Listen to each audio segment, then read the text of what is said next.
आप अपनी ठोरी जो सतलोक ले जाएंगे वो साधु कोई और।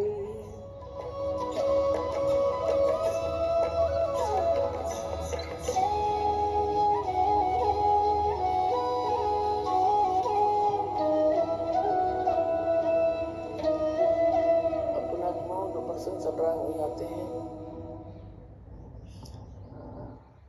अब क्या बताते हैं, जैसे प्रसंग ये चला है कि आप जी इस परमात्मा के शरण में आए हो और आप कुछ धर्म पुण्य भी करते हो, क्योंकि हर तरह से ज्ञान दिया जाता है।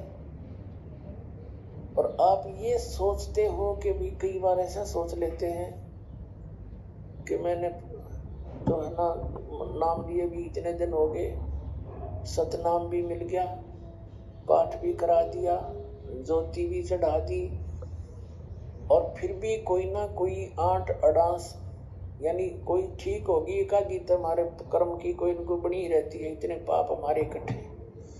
तो वो ये सोचे, कई तो ऐसे पता लगा जो अब तो इतना ध्यान नहीं रहता, दास को संगत ज्यादा होगी, भगवान के बच्चे बहुत हो गए, पहले 100-200 भगत थे शुरू में, और उनको इतने सुख दिए परमात्मा ने, अपने मुंह से बताया करते, उनकी जीभ का जुबान का थूक सूख जाता था, सुख बताते बताते। और फिर वो आना ही छोड़ जाते, उनसे पूछा करता, अन्य से वो नहीं आए क्या हुआ, वो जाकर पता करते, आपको याद कर रहे थे गुरु जी, आप आए नहीं सत्संग में। तो वो क्या कहते थे कि हमने तो यह चीज मांगी थी, एक वो हमने मिली नहीं। अब परमात्मा कहते हैं, और साथ में ये लाना थे, हमने पाठ भी करा लिया, 1 साल हो गया, नाम भी ले रखा था, ये ऐसे ऐसे हमारे साथ ऐसे हो गया। तो उनको फिर भगत समझाया करते थे कि आपको ये सुख भी हुए थे, कहा ये तो हुए थे पर यूं तो ना होया, और तो हुए थे पर एक ना होया। अब कहने का भाव ये पुण्यात्माओं, ये भी ज्ञान की कमी के कारण मार खा जी।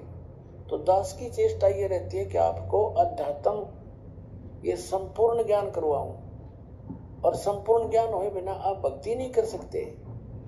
कबीर साहब कहते हैं, ज्ञान संपूर्ण होया नहीं और अर्धा नहीं छदाया छदावे, और देखा देखी भक्ति का यो रंग नहीं ठहरावे।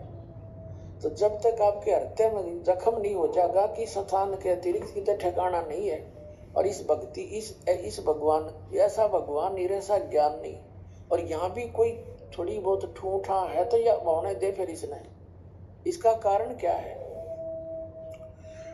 कि जैसे इस तरह के अनजान व्यक्ति कह ही देते हैं, ये भी कर दिया जी, ऐसा हो गया जी, ऐसा नहीं हुआ मुझे।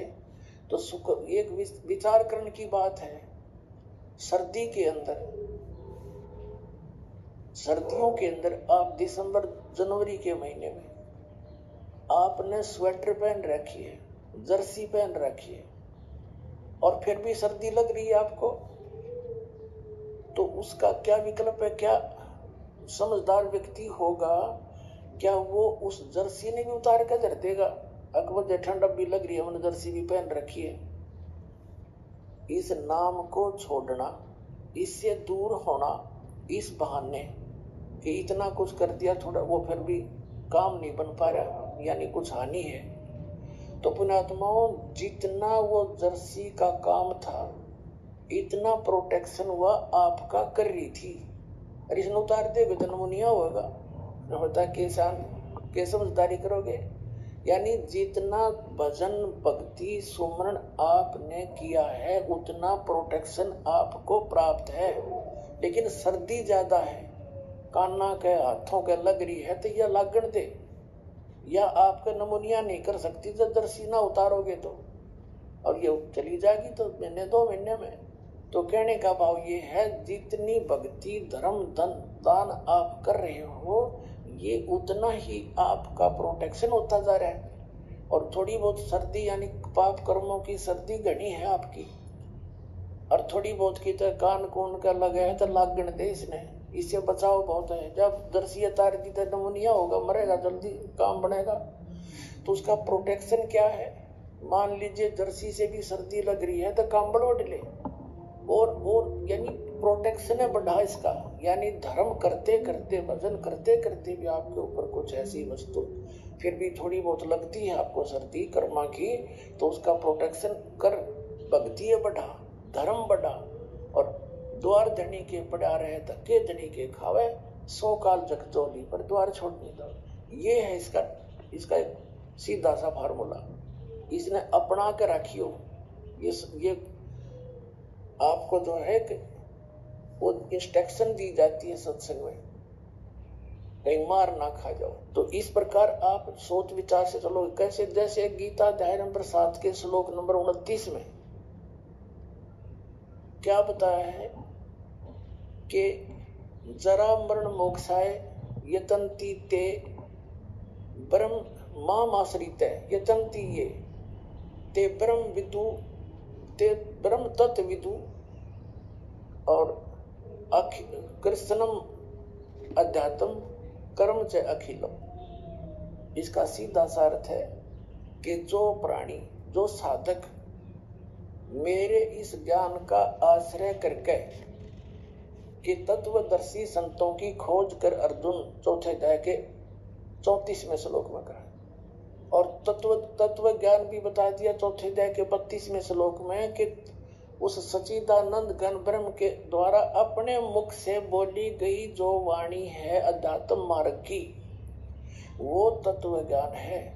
उसको उसमें विस्तार के साथ सब धार्मिक यज्ञों की, अनुष्ठानों की जानकारी दी गई है, वो तत्व ज्ञान है। चौथे अध्याय के 34वें श्लोक में कहा कि उस तत्व ज्ञान को तू तत्वदर्शी संतों के पास जाकर समझ।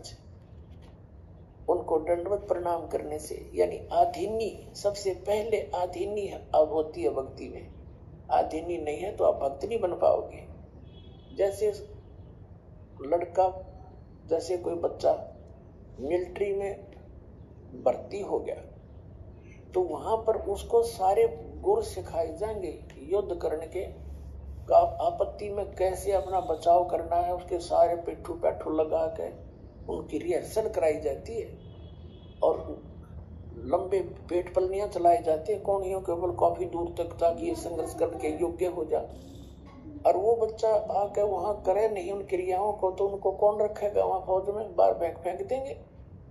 तो यहाँ आप आए हो, हमने काल के साथ युद्ध करना है, यानी इस अज्ञान के साथ भी और काल के साथ भी। उससे बचने के लिए ये हमारे फॉर्मूले, दंडवत प्रणाम करे, आदीनी रहे, बुराई छोड़ दे। तो इन नैना नहीं करेगा तो फिर वो फौजी किसा, फिर वो भगत कैसा?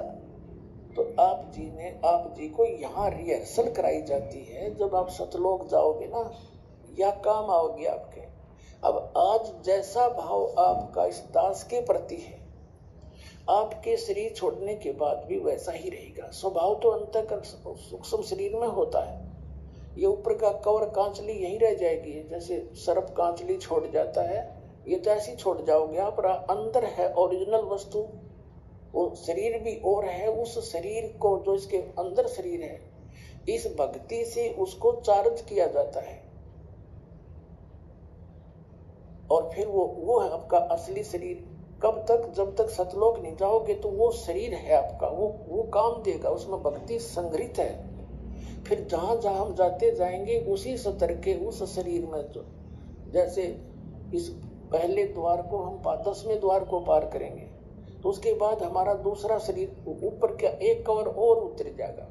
उसके बाद हम 11वें द्वार को पार करेंगे काल के लोक में, तो वहां एक शरीर का एक आवरण और उतर जाएगा। उस नीचे वाले में दूसरे मंत्र की चार्जिंग रहेगी। फिर हम उससे जाकर के 12वें द्वार को पार करेंगे, तब वो दूसरे मंत्र वाला जो कवर जिससे चार्ज है वो भी वहां भक्ति वहीं रह जाएगी। फिर केवल तीसरे नाम वाला ही वो आत्मा के साथ जागा और सतलोक में जाकर आपको तुरंत उसके ऊपर अन्य शरीर इट इज फिट हो जाएगा, जो वहां के अंशों का होता है।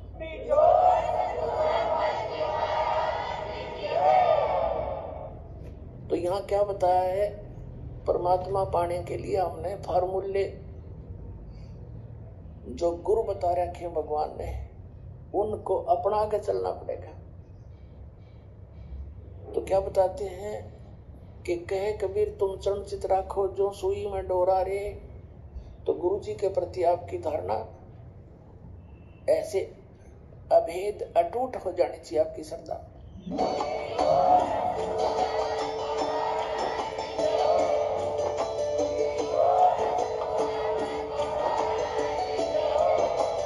आप सुन रहे थे जगत गुरु तत्वदर्शी संत रामपाल जी महाराज जी के मंगल प्रवचन। अधिक जानकारी के लिए विजिट कीजिए हमारी वेबसाइट www.jagatgururampalji.org।